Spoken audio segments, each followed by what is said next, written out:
particular architecture actually, instead of doing this like the kind of like the max pooling that we saw to get kind of a standard sized input that would, so your inputs would be of this all the same like spatial extent coming out of this network.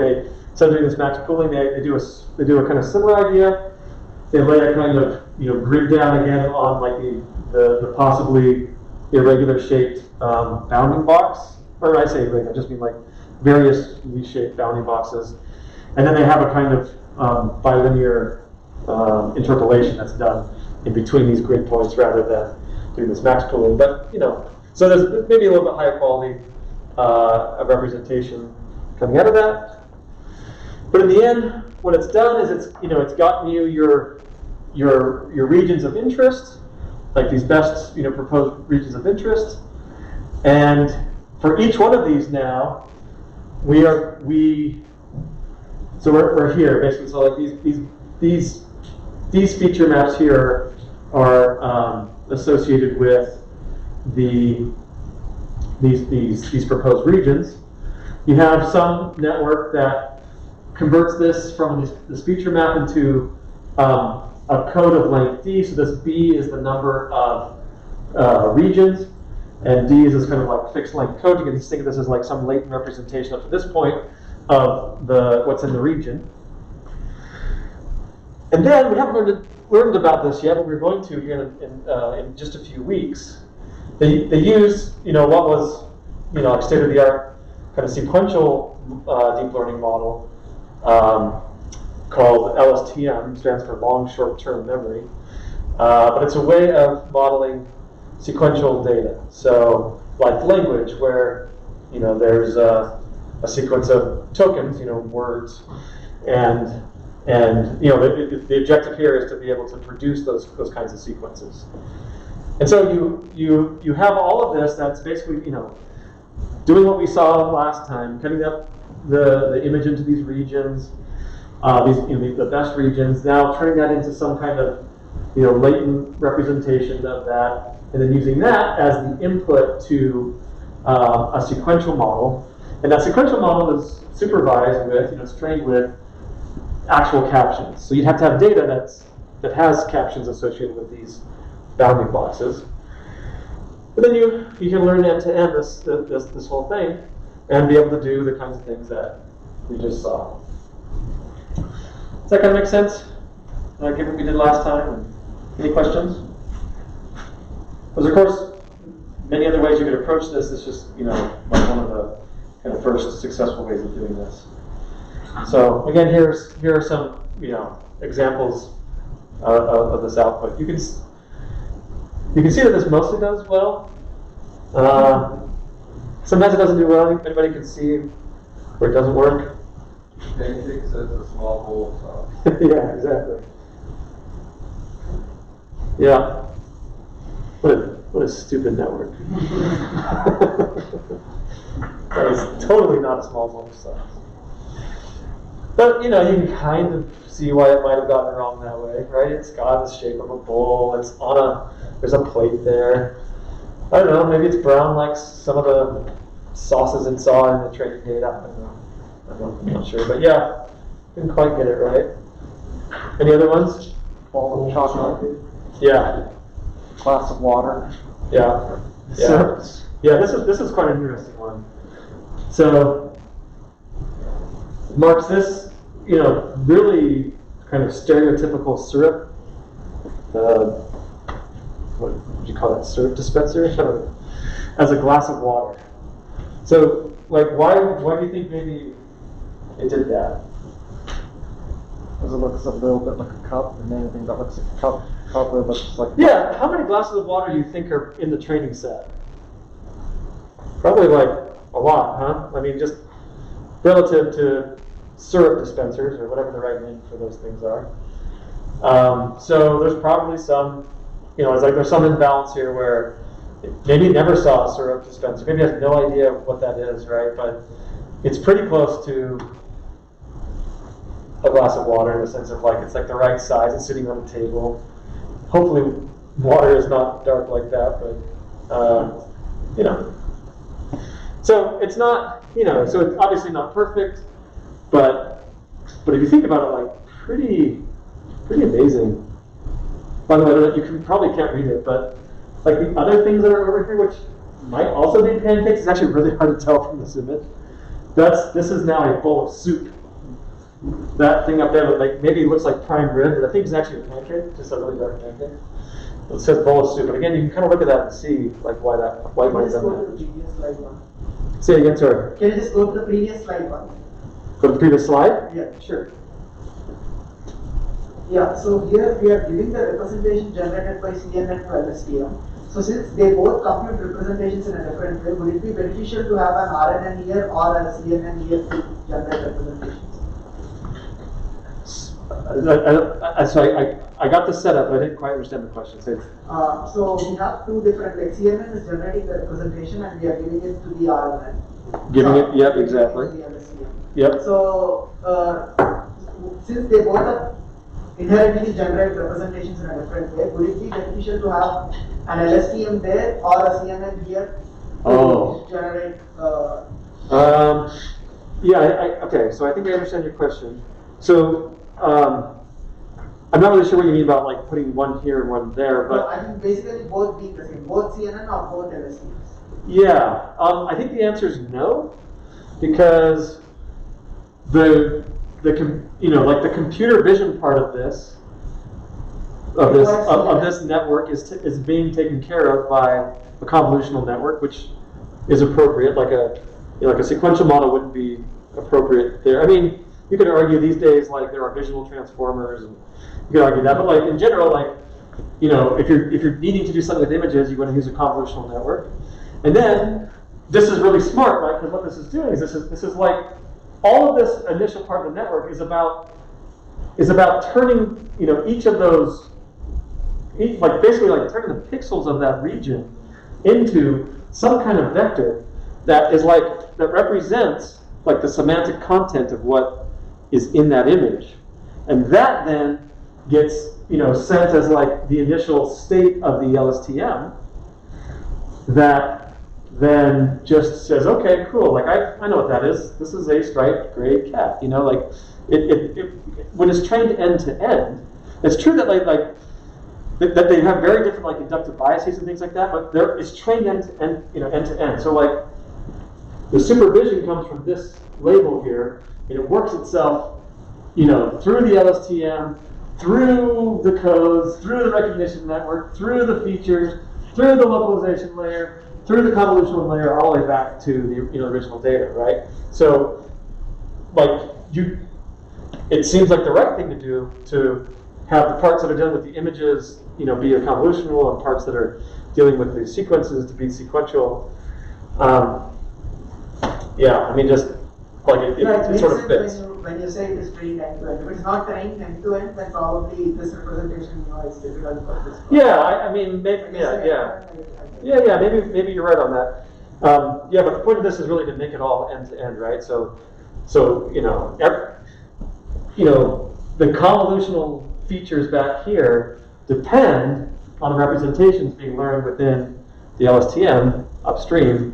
Basically turning those, back propagating the signal from the actual label or the actual caption, all the way through. So that's it's cool. Like this is when you start to like look at models like this and kind of put the pieces together, like you start to see kind of like the power of working with neural networks, right? Because it's like a bunch of like Legos in some sense. You can just you want to build this kind of crazy thing.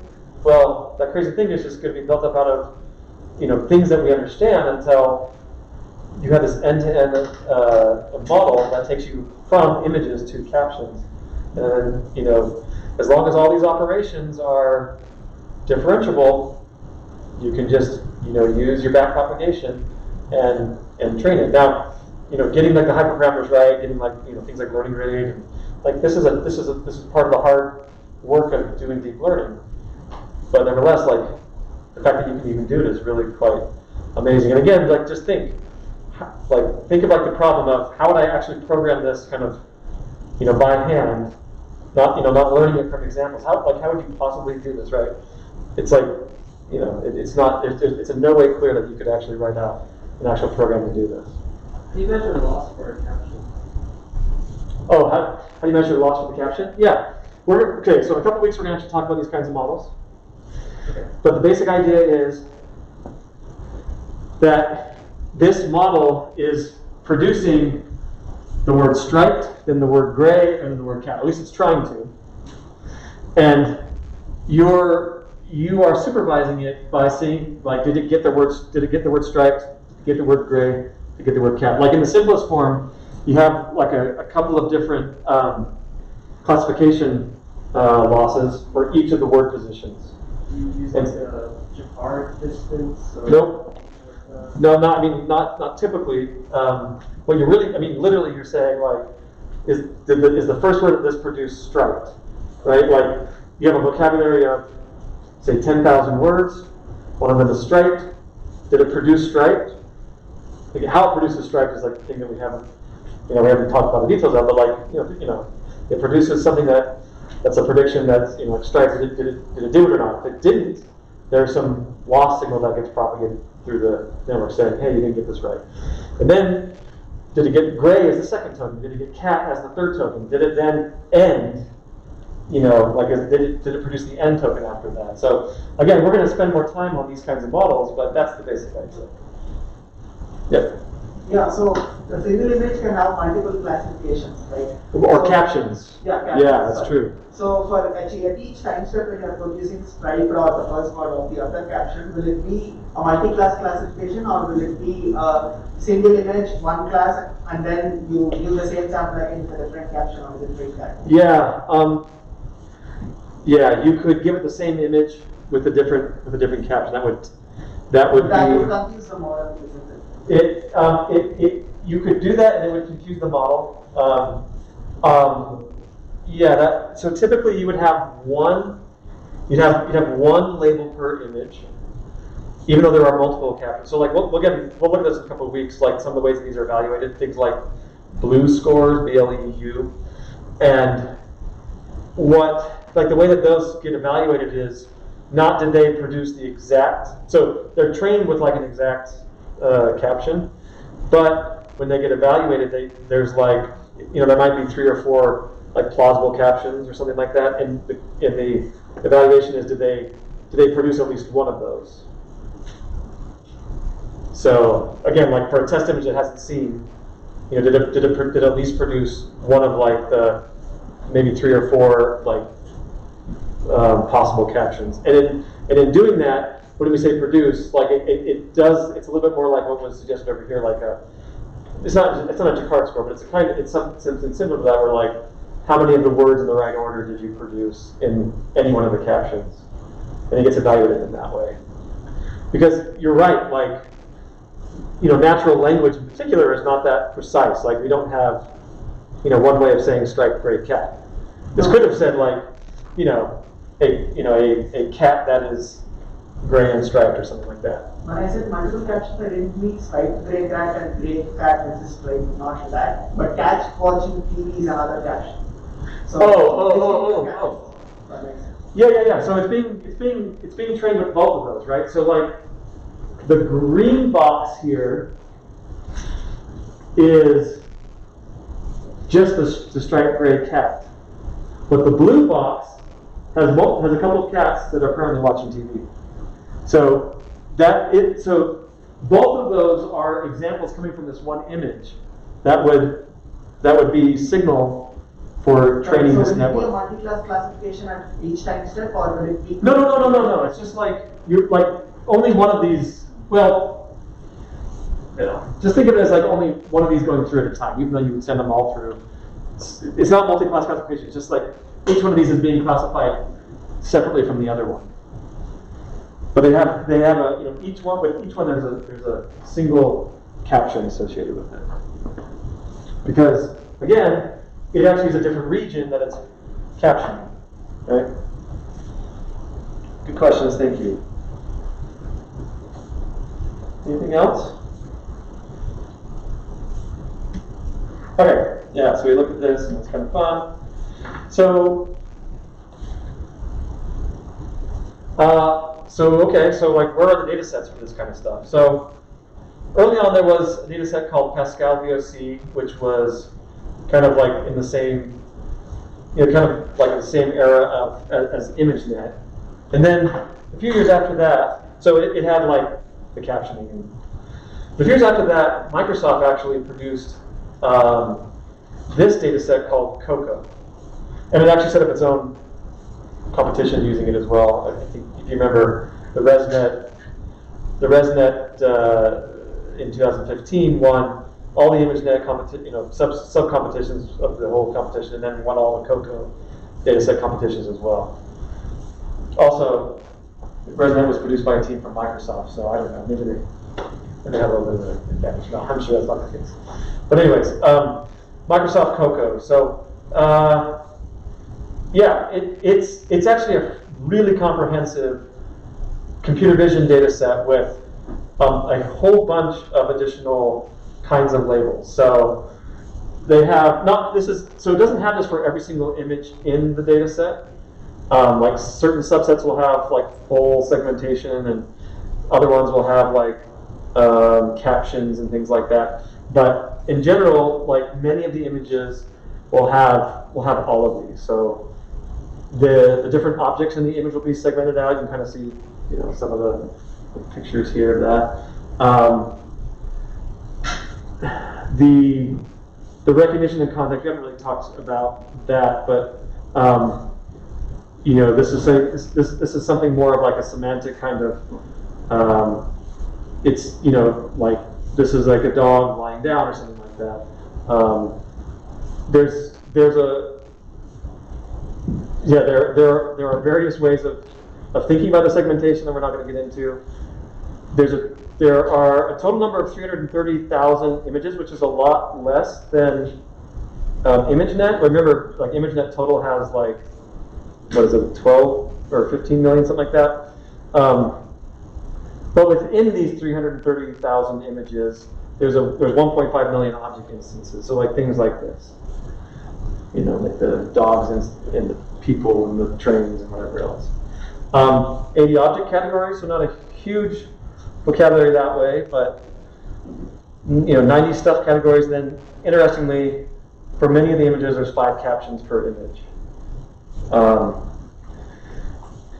And then this 250,000 people with key points. The key points being something like we were talking about pose estimation, but its key points are things like, where are the eyes, where are the ears, all of the joints, like the major joints in the body, like those are all, you can kind of see that in these upper images up here, what those key points are like. So again, you can learn these, and then at inference time, you can take any image like this and say, this is where all the parts of the, like the body are. Cool. So like a massive investment on the part of Microsoft to produce a data set like this, and it's really one of the the standards in computer vision, because it's just got so many interesting labels for so many different kinds of text.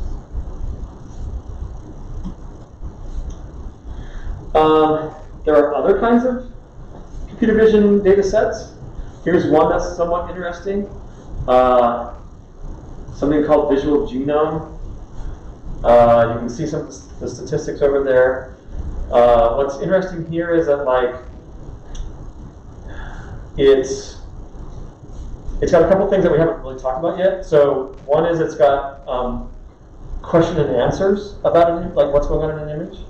So a lot of people are, lots of groups are really interested in being able to answer questions about what's going on in the image. So not just caption an object that you recognize in there, but just say I could ask a question, and it could would try to answer that question with reference to the image. So lots of examples of those. Also these things about relationships, like you're seeing this here. So if you take something like over here, you have this object. So it recognizes this object, guitar. And then when you talk about relationships, so it has some adjectives associated with it. So this is not just a guitar, but an electric guitar. it's not just a guitar just like sitting on its own, but it's actually being played by a person.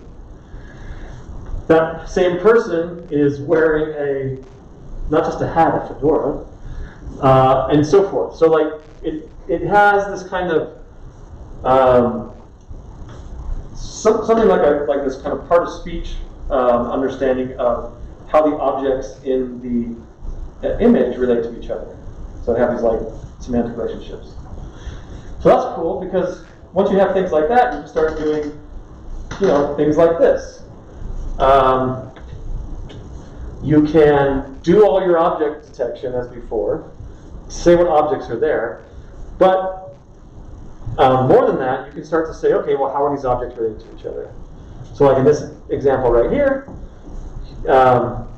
what you have is you can see there, you've got mountains, horse, person, I guess it's man in this, might not even be a man, who knows, but person, just call it, hat, shirt, and what you can start to say is, okay, great, like, there's a face, this is not just a face, but it's a face of a horse. And the mountain's behind the horse, right? There's the horse object and the mountain object, so you start to see how they relate to each other. There's a man or person riding a horse. That person's also wearing a hat, also wearing a shirt. Other objects that were detected here. So you can start to, get a lot more kind of semantic understanding of what's actually in the image.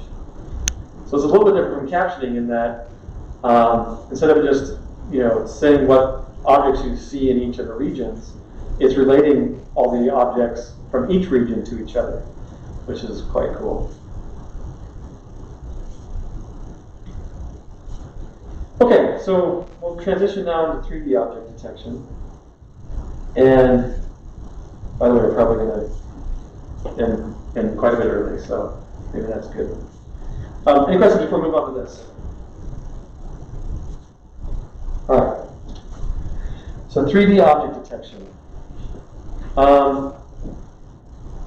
So how is this done? Well, in general, this is done just by getting the right training data and just going for it. But you can also add, physical understanding of like how a 3D object relates to a 2D image, a 2D photograph, right? So if you ever kind of, the University of Utah is well known for its, programs and graphics and those kinds of things. And so if any of you have been in those classes, or maybe this is your area, this plus a whole lot more will be really, well understood to you. But there's this notion of wherever the point of view is of the camera, there's this kind of object known as like the frustrum, which is this sort of like pyramidal, kind of concept where you can think of it gives you a kind of perspective. Like at any point here where you kind of slice through this and sort of capture the image at that perspective, whether you capture it here or way back here, like the objects, like the way that the objects are captured, like the sizes of them, relate to like the distance from the camera. And it's pretty intuitive in some ways. I think there's like a lot of complicated ways in which things can happen in this frustrum related to things like light and shadowing that occurs and whatever else. I mean, this is not meant to be a course on graphics, but there's if you start to think about and model, the view of if you think about like how your 2D image was generated from a 3D actual scene, then this can maybe help in doing some of these tasks better. If we take any point in the image, it actually corresponds to for example some three-dimensional ray running through the frustrum.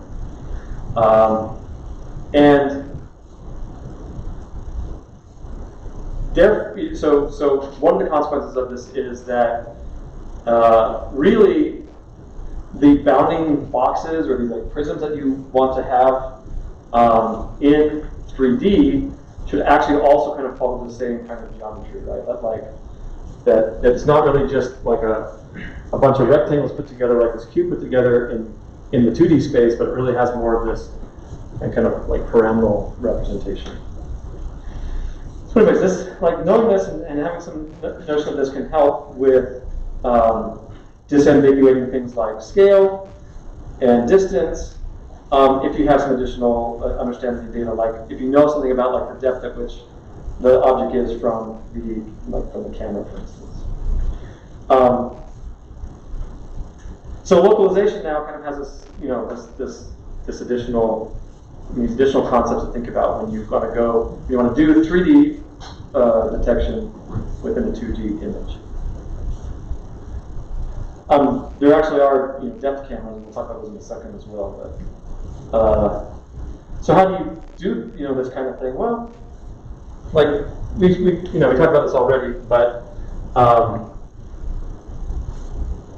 so if you want to, so we had this like regression to do the 2D bounding box, right? So we wanted the corner, we wanted the width, and we wanted the height. Something is similar here. You want to have a corner, but now it's a 3-dimensional corner rather than a 2-dimensional one. And you want to have now width and height, but also the additional the additional dimension here, length, associated with the third dimension. And then because this thing sort of exists in 3 dimensions, you can think about that being rotated along any of the 3 axes, which have cool names, like roll, pitch, and yaw, which I guess, like, I don't know, if you're into boating or something like that, maybe that's really natural, but otherwise, you have to just have to memorize which one is which. But yeah, so instead of the regression being, regressing to 4 parameters, now to get this 100% correct, you want to regress to 9 parameters. And this becomes already like a much more difficult problem. But how do you solve this? You just do it in the way that you would expect. You take your best architecture, so take something like a faster RCNN, and you would make the proposals be 3D. Your training data would have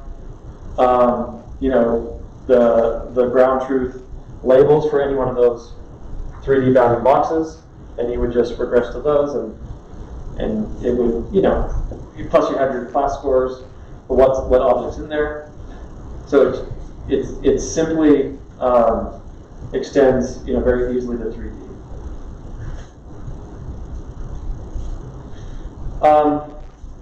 These kinds of ideas are used now all the time in a lot of ways. One of the most obvious is in self-driving. So I think we talked about this already, like in the beginning of the class. Tesla actually doesn't use anything other than like a standard camera anymore, or like many standard cameras. But one of the technologies that you see quite a bit for self-driving is this Lidar technology, which produces a kind of depth plot of the world around it. And visualizing the data kind of looks like this. These are a bunch of contours in 3-dimensional space. And you get reconstructions of things like person and other cars and obstacles and things like that. Like literally, you have a 3D point cloud here that you would be working with in terms of doing object detection, which is a bit different than, say, 2D, right? Because now you've got actually a 3rd dimension. But again, like the ways you would approach using data like this would be to instead of using things like 2-dimensional convolution filters, you use 3-dimensional ones, which is funny because they're actually like 2Ds are actually 3D in the sense that like there's the channels, and 3Ds are actually 4Ds because again there's always channels, but you don't count those in the dimension of the filter.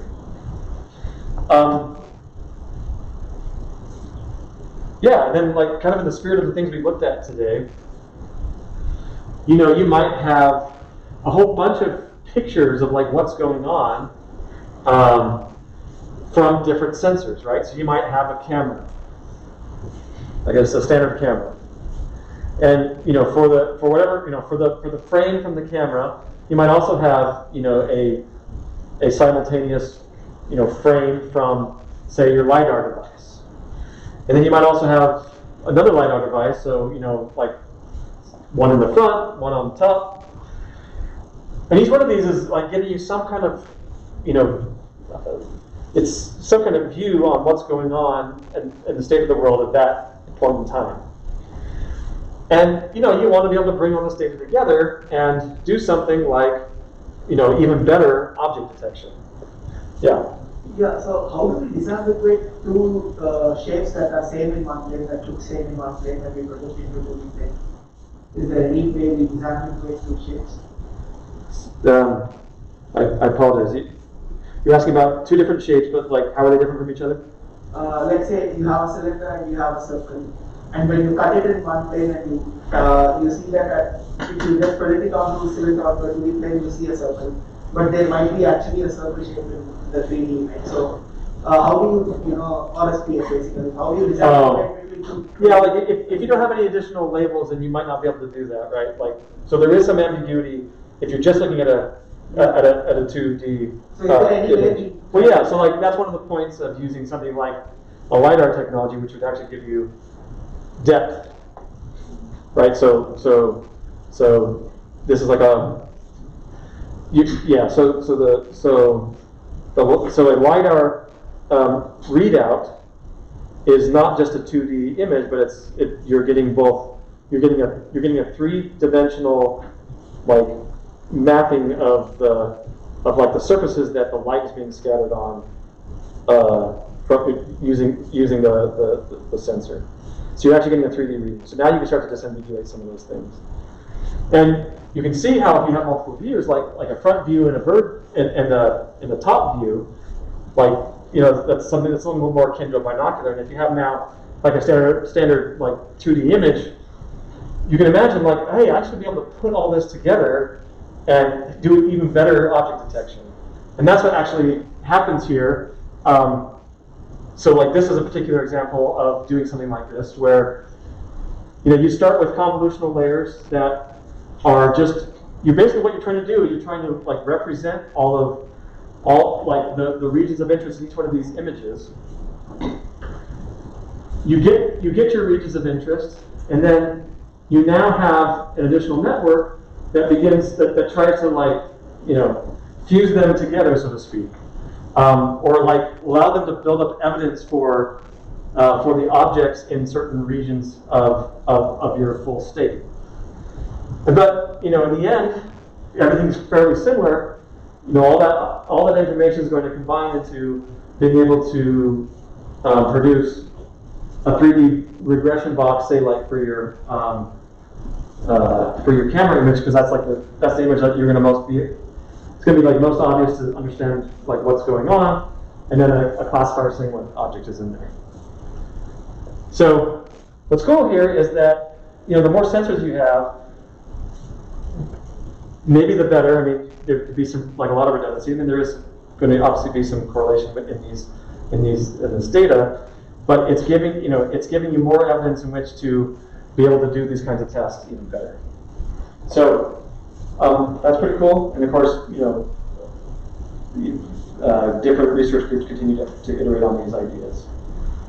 So this would be the output of a kind of fusion network like that, where you're getting bounding boxes here and here. Now it's the same bounding boxes, but they're just projected back to the different spaces. Again, the evidence from each of the sensors is helping to make the final estimations of where the bounding boxes are, even better. You don't have to have Lidar to do depth. I don't know why Microsoft got rid of the Kinect, but like it used to be a thing that you could buy called the Kinect. Probably played a lot of games with it. I don't know, maybe not. But the idea of this was just that it's, as part of the Xbox, it was a way to kind of be active in front of the device and have that be transmitted to like actions in the game. But really, in the end, what was cool about the Kinect is that you could just, once you own one of these, there was a way to just get the data, out of it, and it's a depth estimation device. So not only was it capturing, the standard kind of 2D projection in 3 colors, but it was also trying to produce the depth within that image, and doing a decent job of it for like a couple $100, consumer device. It's really fascinating. Like so many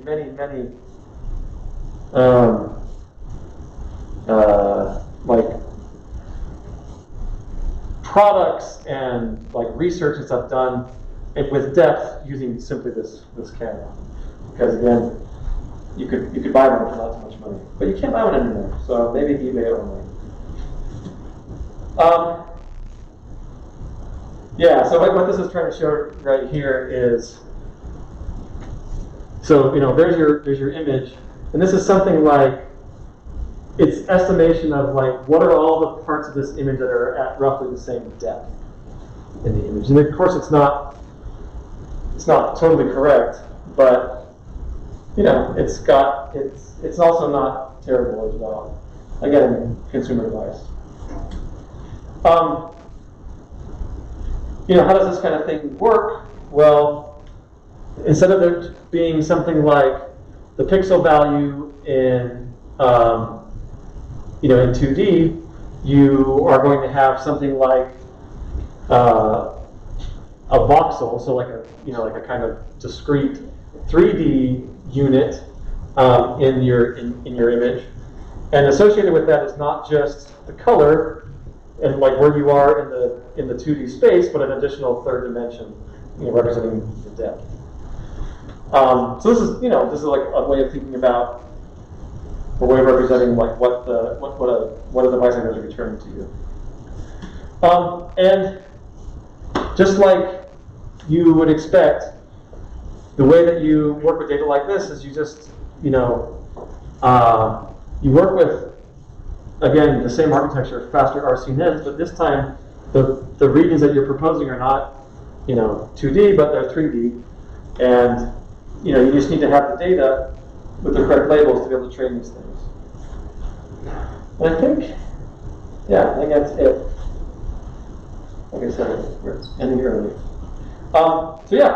So there's a couple, there's now 2 lectures on just additional tasks in computer vision that you can still solve with convolutional networks, and we've even gone beyond that by adding in things like language and stuff. So really, truly, like neural networks are really amazing in this way because they importantly, like I just want to impress this on you, like the thing that they're allowing you to do is to take data and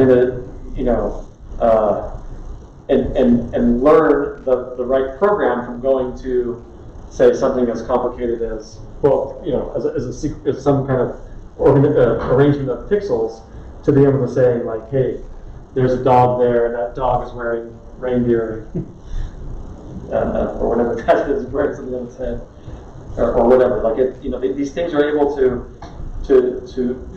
sometimes referred to as differentiable programming.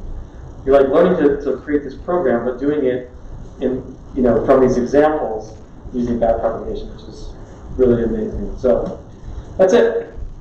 Happy to take more questions, and then if anybody wants to stay after and talk about homework or anything like that, happy to do it. When are you planning?